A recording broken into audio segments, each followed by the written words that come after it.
I'm one of the head farriers for the Tevis ride. Where are you from? I'm from Nevada City, California, and there's actually two staff farriers that are used for the Tevis ride, Wayne Bear and myself.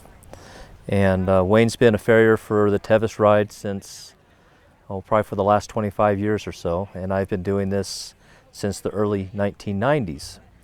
And in this period of time, we have noticed, and we were just talking about this a little bit ago, about the quality of shoeing, and it just seems like these horses are shod better now than they were years ago.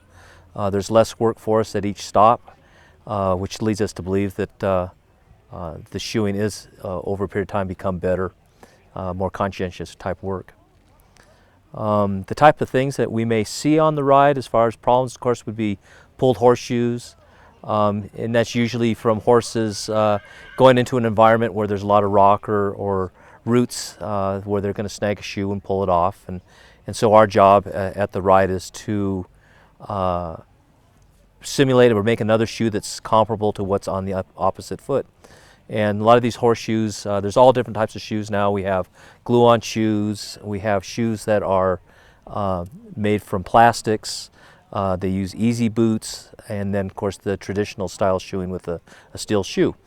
Most of the horses that we see in the Tevis, most of them are shod with either a plastic pad to cover and protect the bottom of the foot, or with some sort of boot system. For somebody just starting out or new to endurance riding or the Tevis, the main thing is to have your horse properly shod, and in that you'd want a horse shod probably about a week or so before the ride, so that they are now comfortable with their shoes. You don't want to go into a ride with a horse that's 6 or 8 weeks into their shoeing, because the shoes have loosened up, the feet are long. It's actually more labor for the horse to travel with a long foot. And and then just make sure that it's a good sound shoeing, and there's many qualified farriers out there that can do that work for you. There's not anything really different about the shoeing as far as the types of shoes you'd put on. If you've been endurance riding throughout the year, you're going to continue with the same type of shoeing for the Tevis ride as you have with the other endurance rides that you've been doing. But usually it's a steel shoe is probably your standard shoe that's got that pad for protection, and usually some sort of packing for between the hoof and the pad. If a new rider or any rider that's on the trail loses a shoe, I recommend them having an easy boot that would fit the foot of their horse, and there's different size easy boots just like different size horses' feet. And you'd put the easy boot on the foot that's missing the shoe until they can get to an area or a stop where there is some sort of farrier assistance to go ahead and remove the easy boot and put a shoe back on so you can continue your ride.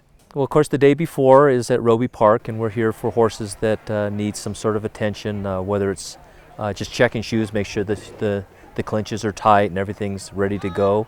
And then the next day, we start out at Roby Park, and then at that point, Wayne will head off to, I believe it's Michigan Bluff, or did they change that this year? Michigan Bluff. And then we leapfrog down the trail, and then from Robinson, I will be going down to Forest Hill. And I usually get down to Forest Hill just before the first horses come in, and then I'll stay there till cutoff time, which is right around 9 or 9:30 in the evening. And then from there, Wayne will go to another stop, and he'll take care of the horses from there back into Auburn. We will be at Robinson Flat. That will be the first place that the horses will come in that there will actually be some sort of farrier service. And we're not seeing nearly as many horses the last several years losing shoes like we used to. This year in particular, the feet seem to be in really good shape. We don't expect to see too many horses with shoes off. If a shoe is partially off and sprung, that's a difficult answer for me to answer, because most of them won't have tools to pull the shoe off. Probably I'd still recommend putting an easy boot on. If a shoe is sprung that much, it's going to eventually come off. But the main thing is we don't want the horse to get sore. And if there's some place along the way where one of the other stops before Robinson Flat that they can get a pair of pull-offs or something to at least pull the shoe off and put an easy boot on, that would be to the horse's benefit. I don't know if it's tremendous knowledge or not, but it's been many years of a lot of fun. There's a lot of energy in the air. It's something that Wayne and I both look forward to each year, and we're not here necessarily to do a lot of work. We enjoy.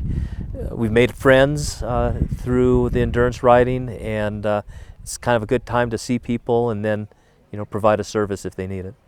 Well, I would say that the Tevis, as far as difficulty, it's an extremely long ride.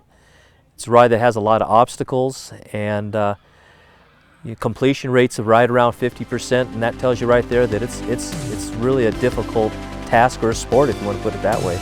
And the horses that do succeed and finish are, very athletic and really hard workers.